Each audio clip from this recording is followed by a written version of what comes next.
International drop shipping versus Indian drop shipping. अब आप में से भी बहुत सारे लोग हैं जो 2024 में ड्रॉप शिपिंग शुरू करना चाहते हैं, समझना चाहते हैं ड्रॉप शिपिंग क्या होता है। सो ये जो पर्टिकुलर कोर्स है मैं ड्रॉप शिपिंग पर आपके लिए ही बना रहा हूं, जिसमें हमने पहली वीडियो में देखा था कि ड्रॉप शिपिंग होता क्या है, किस तरीके से 2024 में आप ड्रॉप शिपिंग शुरू कर सकते हो।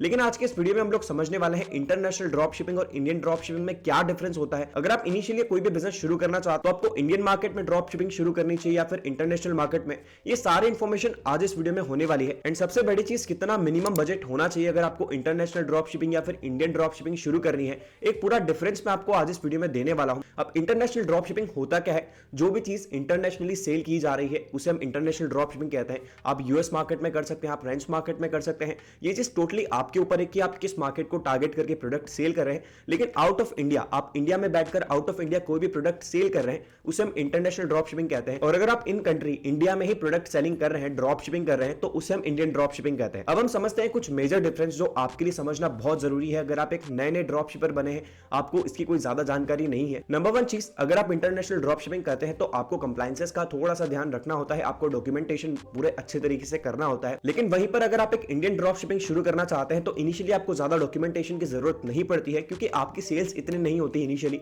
सो अगर आप एक ड्रॉप शिपिंग शुरू करना चाहते हैं तो डॉक्यूमेंटेशन में अगर मैं बात करूं तो आपके लिए इंडियन ड्रॉप शिपिंग जो है वो थोड़ा सा ईजी रहने वाला है। सेकंड और मेजर पॉइंट आता है यहाँ पर प्रोडक्ट अवेलेबिलिटी का। अगर आप ड्रॉप शिपिंग बिजनेस शुरू करना चाहते हैं तो आप एट द एंड कस्टमर को प्रोडक्ट ही सप्लाई करेंगे। तो सप्लाई चेन की अगर मैं बात करूं तो इंडिया में जो थोड़ी सी साइकिल है वो मैं कहूंगा थोड़ी सी कॉम्प्लिकेटेड है, और कहीं ना कहीं वो जो आरटीओ है वो बढ़ जाते हैं, क्योंकि कस्टमर जो है प्रोडक्ट को एक्सेप्ट नहीं करता है। लेकिन यूएस मार्केट में आपको इस तरीके की कोई भी प्रॉब्लम देखने को नहीं मिलेगी। अगर आप यूएस में एडवर्टीजमेंट रन करके कस्टमर लेके आते हैं तो वहां पर मोस्टली जो है कस्टमर उस प्रोडक्ट को एक्सेप्ट करते हैं। तो ये जो आरटीओ वाला पार्ट है ये आपको इंडिया में थोड़ा ज्यादा देखने को मिलेगा, लेकिन इंटरनेशनली आपको इतने जो आरटीओ देखने को नहीं मिलता है। थर्ड और सबसे मेजर चीज जो मैंने पर्सनली फील करी है, प्रोडक्ट साइकिल। अगर आप इंडिया में ड्रॉप शिपिंग करते हैं तो एक प्रोडक्ट की जो साइकिल है वो ज्यादा से ज्यादा 2 महीने की, 3 महीने की होती है। उसके बाद जो वो प्रोडक्ट है वो आउटडेटेड हो जाता है, तो आपको फिर से प्रोडक्ट रिसर्च करनी होती है। तो ऐसे में अगर आप इंटरनेशनल ड्रॉप शिपिंग करते हैं तो वहां पर प्रोडक्ट में इतना ज्यादा वेरिएशन नहीं होता है। आप एक प्रोडक्ट के साथ आराम से 6 से 8 महीने तक मार्केटिंग करके सेल्स ले सकते हैं। सो अगर मैं साइकिल की बात करूं तो इंडिया में प्रोडक्ट सेलिंग करना इस थोड़ा सा डिफिकल्ट,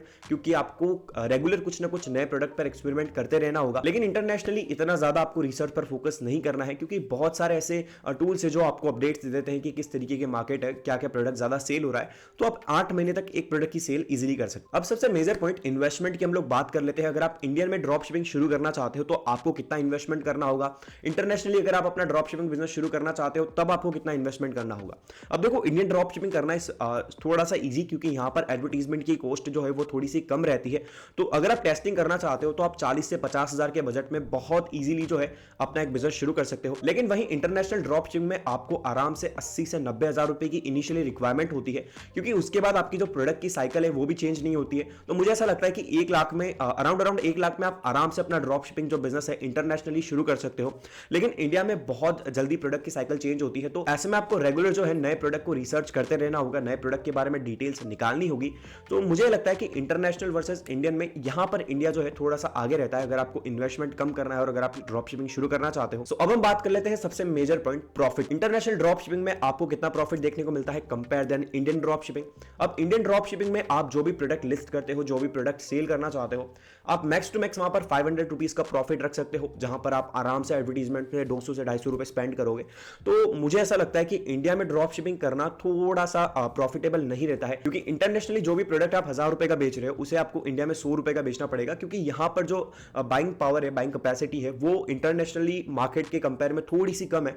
तो ऐसे में अगर मैं प्रॉफिट की बात करूं तो आप सेम प्रोडक्ट को सेल करके इंटरनेशनली ज्यादा पैसा अर्न कर सकते हो compare than Indian drop shipping. तो एक बेसिक सा डिफरेंस है Indian drop shipping versus international drop shipping में। तो अब मैं आपको कुछ ऐसी चीजें बताता हूं जो आपके लिए जानना बहुत जरूरी है।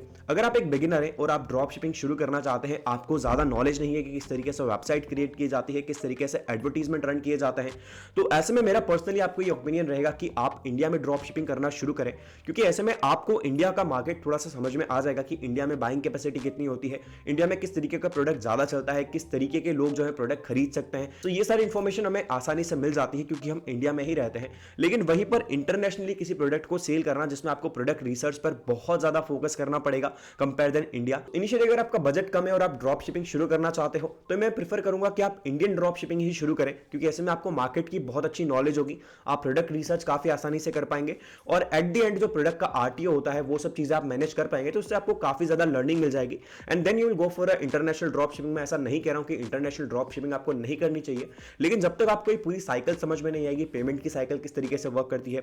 इंडिया में पेमेंट साइकिल जो है वो 20 to 21 डेज तक काम करती है, वहीं पर इंटरनेशनल अगर आप कोई ड्रॉप शिपिंग कर रहे हो तो 35 डे की साइकिल होती है। तो ये जो है ना, ये आपके वेंडर के ऊपर भी डिपेंड करता है कि आप जो सप्लायर है वो कहां से चुनते हो। इंटरनेशनली सप्लायर ढूंढना भी थोड़ा सा मुश्किल हो जाएगा। तो आई होप आपको ये सारी चीजें समझ में आ गई होगी, क्या एक डिफरेंस होता है इंटरनेशनल और इंडियन ड्रॉप शिपिंग में।